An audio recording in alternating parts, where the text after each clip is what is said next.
Қалай телефон арқылы пазл жасауға болады? Сәлеметсіздер ме, құрметті студенттер, мұғалімдер. Бүгін біз сіздермен бірге қалай оңай телефон арқылы компьютердің көмегінсіз-ақ пазл жасауға болатындығын үйрететін боламыз. Ол үшін мына сайттан өтіп, дәл бізге қажетті генератор пазловты басамыз. Одан кейін сізге қанша пазл керек, мына жерде үлгісі тұр.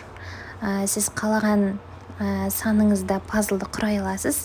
Мына жерде количество, яғни саны 15-те 10 болып тұр. Біз оны қалауымызша өзгерте аламыз. Мәселен, мен 8-де 8 деп оңай тұр болу үшін алдым. Және мына жерде загрузить картинку деген сөз бар. Не көріп тұрсыздар?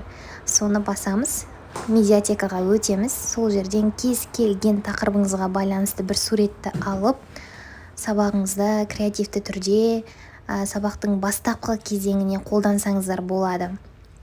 Міне мына жерде кез келген суретті алып жатырмын. Сіздер өздеріңіздің қалаған пәндеріңізге пайдаланып көріңіздер.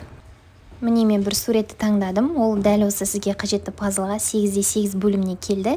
Енді осыны телефон арқылы болғаннан кейін скриндап алсаңыздар, және оны Wordқа салып, шығарып алып, пазлдардың бөлшектеріне қиып алсаңыздар, өздеріңізге ыңғайлы. Міне оны 3-те 8 деп, немесе 10-да 8 деп қалаған қанша пазл керек болады, сол бойынша енгізесіздер. Міне дәл сол сурет шығып тұр. Және оны сабағыңызда еркін топқа бөлуде немесе сабақ сұрауда қолдансаңыздар болады. Сіздерге видео пайдалы болды деп ойлаймын. Сұрақтарыңыз болса комментарийге қалдырып кетіңіздер. Каналдан тағы қандай видеолар күтесіздер?